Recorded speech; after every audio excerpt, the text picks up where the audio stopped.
what I see most of the time is that micromanagement is rooted in some sort of fear. Can be fear of failure, fear of looking bad, fear of letting go, fear of, showing that you don't know your subject matter or management skills at all. So often it's not about control for the sake of control. It is more about your own safety, which is really ironic because you destroy the safety for everyone else. And so leaders micromanage because they don't trust the system, the people, or sometimes, or actually most of the times I've seen it, they don't trust themselves.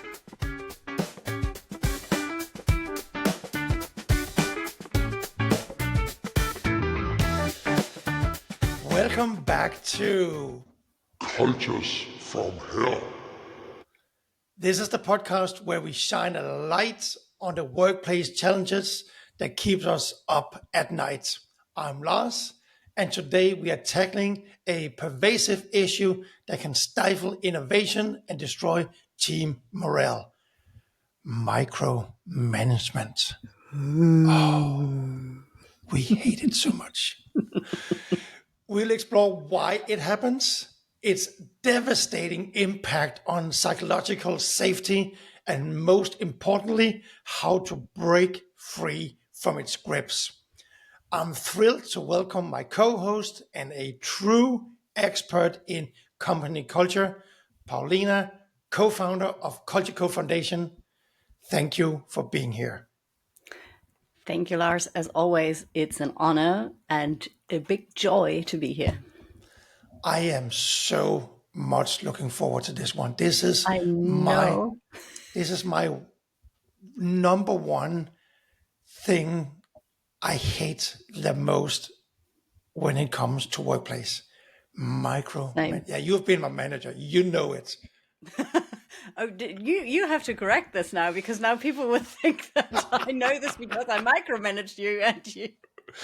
So let's get that clear before we dive into it. Paulina used to be my manager, and she has never, ever, in any way, micromanaged me at all. Thank you for clarifying that. That is very important to me. I think it goes without saying, probably there's a reason why we are still talking. We are doing this podcast together, right? Probably, yeah. I definitely don't talk to the people that micromanaged me anymore. Paulina, let's dive right in. The premise of today's discussion is understanding why leaders micromanage and how it destroys psychological safety within a team. From your extensive experience with company cultures, where do you see the core reason for micromanagement stemming from? So what I see most of the time is that micromanagement is rooted in some sort of fear.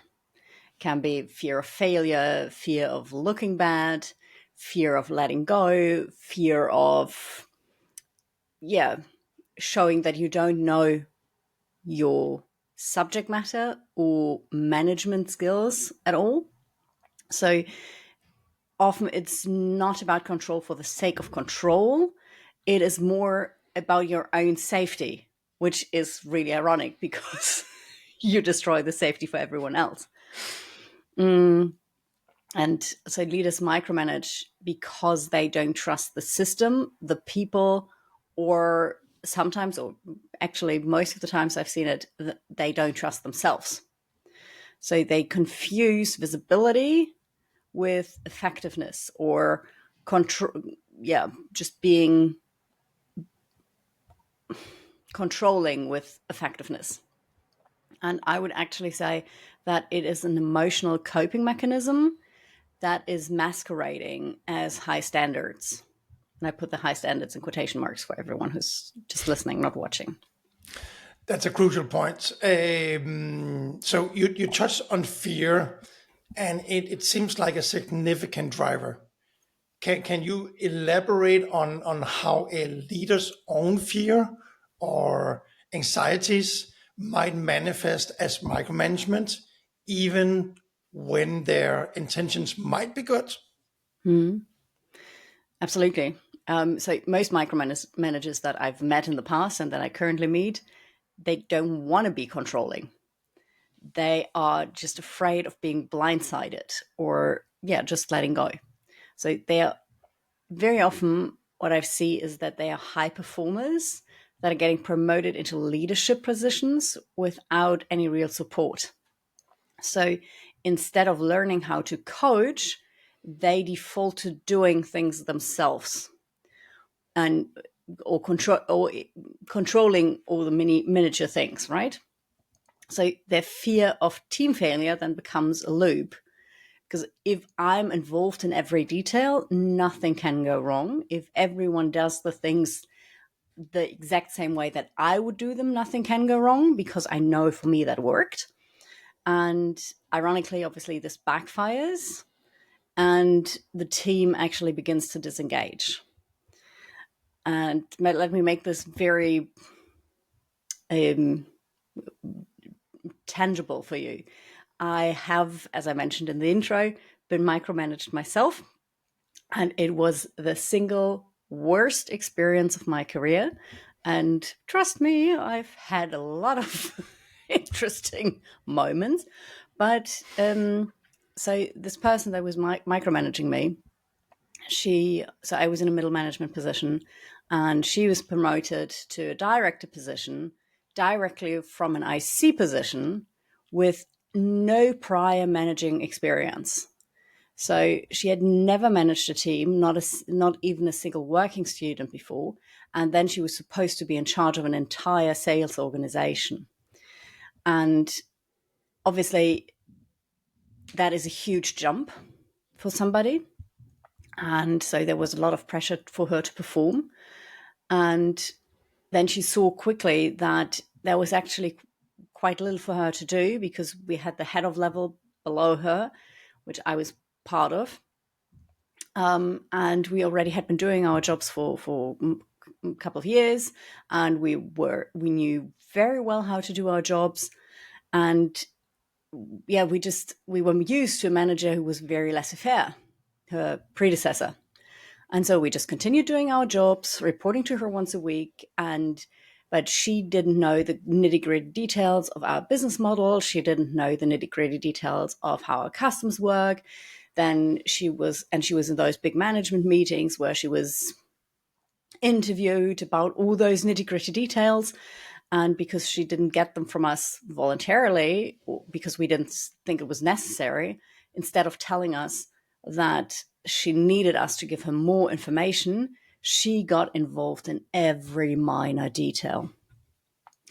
And she also got the feedback from the ICs that were reporting to me and my colleagues that she just simply didn't know what she was talking about in terms of the customers. And obviously that fed her anxiety and her insecurity. And so she started involving HR at any sign of pushback. And it was excruciatingly painful for everyone involved. And if I think I recall this correctly, it's quite a few years ago, but 50% of the entire team, so not just the head ofs, but also the ICs, got so fed up with this micromanagement habit that they left within 6 to 9 months after she had joined. So she really, her micromanagement, not she, I won't put it to her because she also didn't receive any training or anything. So, but her micromanagement destroyed the team within 9 months. Wow. And I just try to imagine that you have to rebuild a team where 50% have left, like all that knowledge that's leaving the company, right? Having to hire new people, like the costs of doing that and It's rebuilding insane. that is insane. Yeah. And customer relationships that left with the colleagues, obviously, and and the damage to the organization in total. This reminds me of a short story from my past where we were in a sales department as well. This is our background, both of us. We were using HubSpot as our CRM system. But the manager that came in, he didn't know how to use HubSpot, and Oh, lovely. yeah, really lovely. And he didn't want to like take the time to kind of understand it and so on. And you have been using HubSpot as well, Paulina. You know, it's a very extensive tool, Yeah. also expensive, extensive tool that has a lot of like report functions, and you can set it up so you can just get reports on everything that goes on, and so on and so on. But he couldn't figure out how to do it, so he forced everybody on the sales team to do a daily spreadsheet of what they've been doing, because he wanted to figure out like what like how many phone calls did you do, how many meetings did you do, what was the outcome, how many offers did you sell out, and so on and so on, right? So everybody had to spend time doing double work because you still had to do it in HubSpot. Yeah, of course you did. Yeah, so you had to do double everything, and you also get the sense that somebody is micromanaging you. Because one thing is that they look into the reports that they can find in HubSpot, right? To see like what's going on, because you are a manager, because you need to be on the top of what's going on. Yeah. But being forced to like go into small details in a spreadsheet, you just know that they're micromanaging you, right? Yeah, and that obviously this is also a case where they are insecure because of their own missing skill, and they create double, instead of having some of you guys, just as you said, explain it to him and then learn from there and grow from there. He created double work for you, which is super inefficient. Just completely blows my mind that people get away with this kind of, especially in a sales department, because you want your people focused on selling and not filling in useless double information left, right, and center. So from my perspective, that guy failed on every account of his leadership job. Jesus. Okay, Paulina, let's try to understand micromanagement. What are some of the most common myths or misconceptions about micromanagement that you would like to debunk here on the show? Yeah. I don't know if it's actually still myths because it's very common knowledge by now, but I would actually definitely say there still is the belief around that micromanagement does equal high standards. And nope, it simply equals low trust. Let's just, no matter if you don't trust your people or you don't trust yourself, I don't care. It's a lack of trust. The second myth I see around is that micromanagement is a personality trait. And that is probably the most important one here, because it's often a learned behavior from toxic role models, or, as I said before, because it stems from your own fear and you don't get enough support. So usually it is a more systemic issue than a personality trait. Yeah, for sure. There are small amount of out there that just really like controlling people. I'm sure that is absolutely true. But for the majority, I would say this is true. And the third thing is that micromanagement is helping things run smoothly. And that might look like it. It might look like it on the surface. But in reality, decisions get slowed down. Everything actually gets slowed down, and it kills ownership within the team. So it is probably one of the biggest drivers for disengagement, for demotivation, for frustration, for silent quitting, for loud quitting.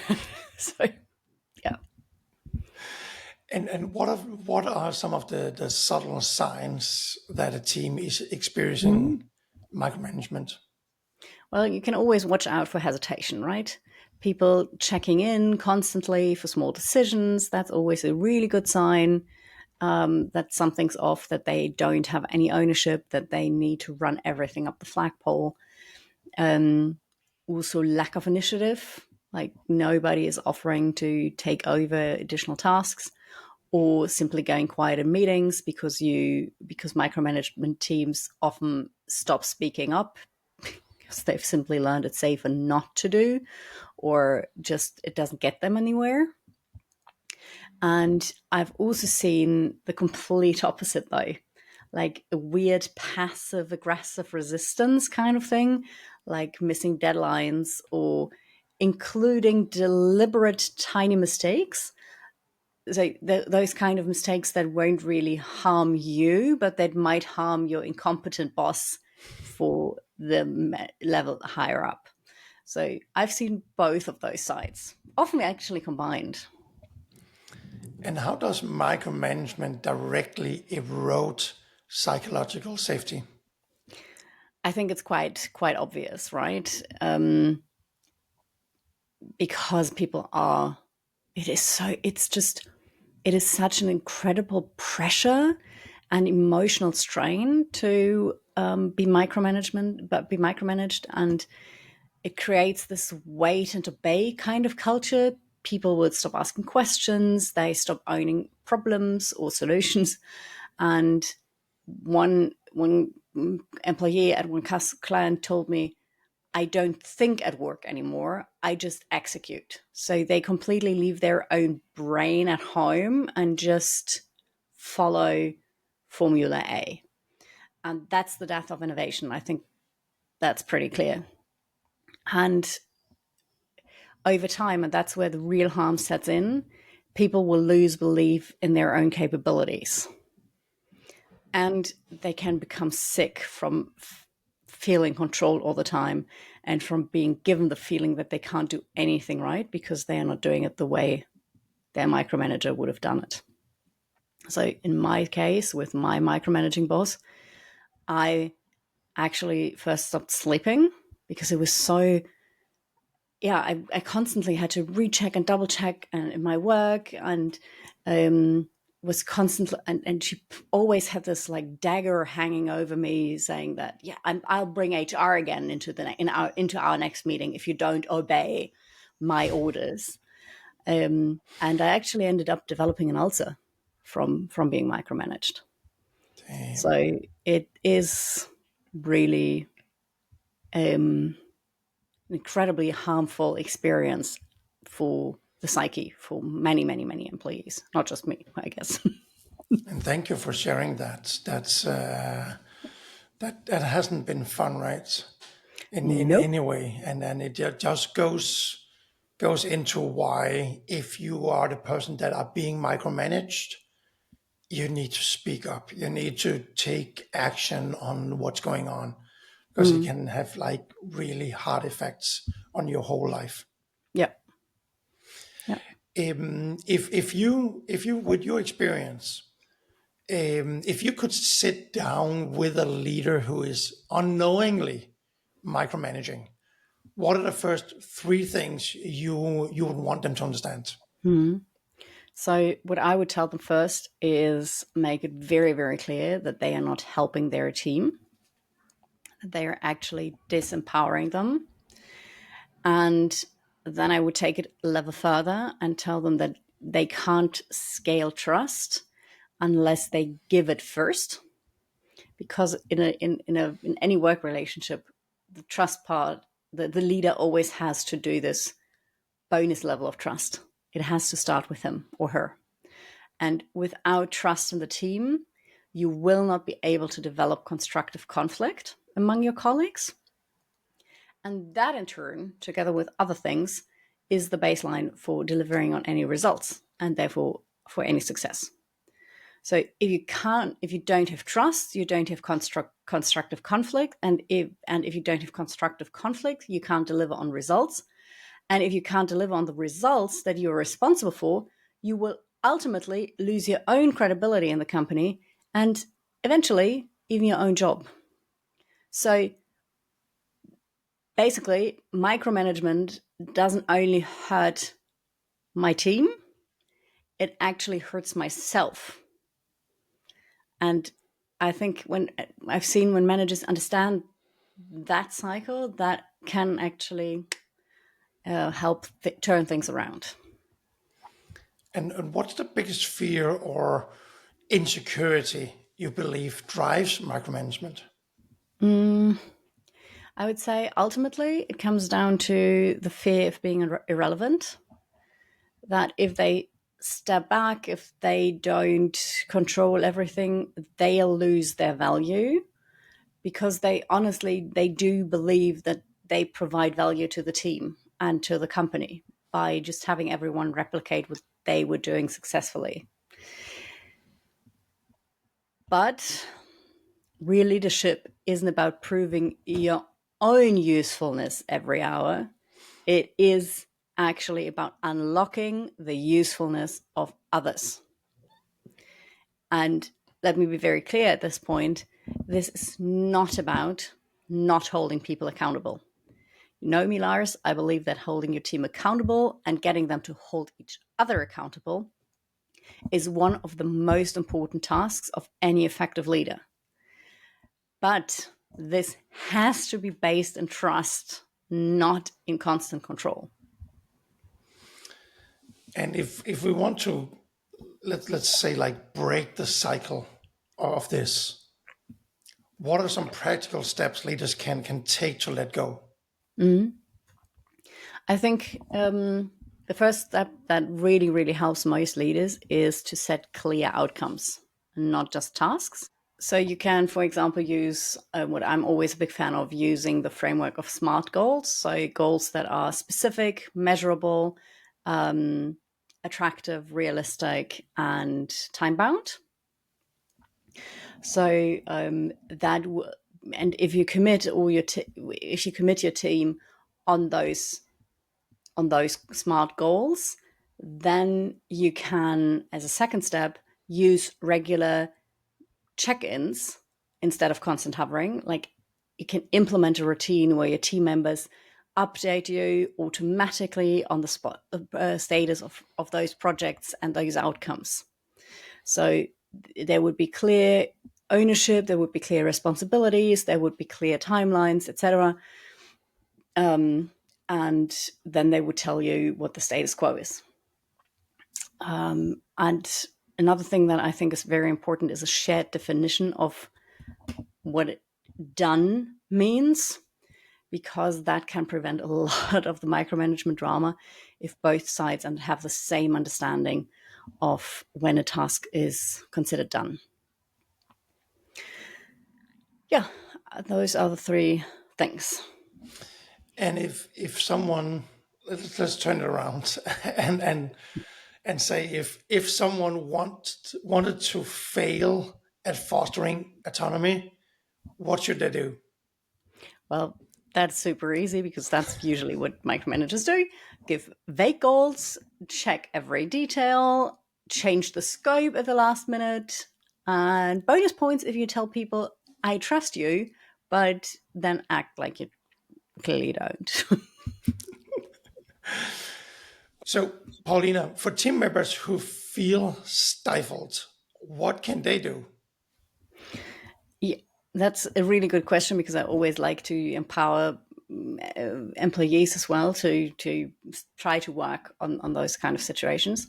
So when you have a micromanaging leader, I would say start by naming what you need, not what's wrong, because most of us don't, especially when you are already afraid of not being as capable as you want to project, etc.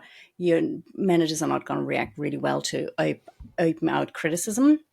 So you could say something like, I personally work best when I have space to explore solutions. So just tell them what helps you deliver your best results. And then also, obviously, make sure to share wins early and share updates regularly and upfront, and thereby build credibility. And if you do think it is safe, give upward feedback gently, because sometimes managers don't know how they're actually showing up. And last but not least, because that can also be really helpful tool. You can turn this around and ask your manager, what do you need from me in order to trust me that I will get this done well and in time? Because very often the manager isn't even aware that he or she is micromanaging. And this kind of question can, not always will, but it can get them to reflect on their own behavior. And also, as a little sneaky side tip, you will be able to cite their own answer back to them if they do jump back on the controlling bandwagon. So you have like a double stitching here. That is a very good advice. I think I'm gonna put that. I'm gonna pin that in my memory for sure. How can companies build a culture that prevents micromanaging from taking root or getting started from the beginning? Especially when it comes to starting at the beginning, you have to look out for it at hiring. You have to make sure that you don't bring in managers that have this kind of controlling mentality. And also, if you have new managers, either hiring them from outside or if you promote them internally, you need to remember to skill them up and really support them. I mean, remember my story: new manager, zero training, maximum pressure. That was just a guaranteed recipe for disaster. And as much as I really, truly despised her for her way of managing, today, in retrospect, I can see that she was just really left alone with a huge task. Because if you're promoted from IC to director, that's a huge step up. And then not to give you training, not to give you, it's just blows my mind how companies can do this. So make sure to teach new leaders autonomy as a skill. Also make sure that you model it in your own leadership if you're higher up, and also check in. You can do those. I'm a big fan of skip level feedbacks. So a C-level manager then would speak with the direct reports of a director, for example, and a director would speak to with the direct reports of the head of. So always skipping one level to get a good understanding of what's going on in the team. Obviously, that also needs to be rooted in trust and in a good atmosphere overall. But if you really want to make sure that this doesn't take root, you have to find ways to listen to the people that are actually being managed. Paulina, this has been another great conversation. And again, I just love this topic. We have to do more shows on micromanagement. If you had to pick one most important takeaway for our listeners, what would that be? Yeah, absolutely clearly, micromanagement is never about the task. It is about trust. So start there and everything else will follow. Perfect. And if anybody has any questions for you on micromanagement or any other topic when it comes to company culture, can you just please highlight where they can find you and ask any questions they might have? Sure. You can all find me on LinkedIn under Paulina at Culture Code Foundation or at culturecodefoundation.com. You can also find both Lars and me on Instagram, and reach out to us directly to share your personal story that we're happy to share either with you live in the show or as an anonymous story that we retell here on the show. So that's it, I think. And I'll be sure to put everything in the show notes. So if you want to reach out, you just click in the show notes and you'll find both of us. And like you said, just reach out. We'll be happy to retell any story, and we'll do it anonymous if that's what you prefer. Paulina, any last resources or reflections before we close? I would say if you're listening and you've recognized yourself in this episode, either as the micromanager or the stifled team member, please remember that change is possible, and it can start with one honest conversation, either with your direct manager or with yourself. And that's all for this episode of Cultures from Hell. Remember, building a culture of trust starts with conscious leadership and a commitment to autonomy. Thank you for listening. Thanks, everyone, and thank you to Lars for hosting this. See you next week.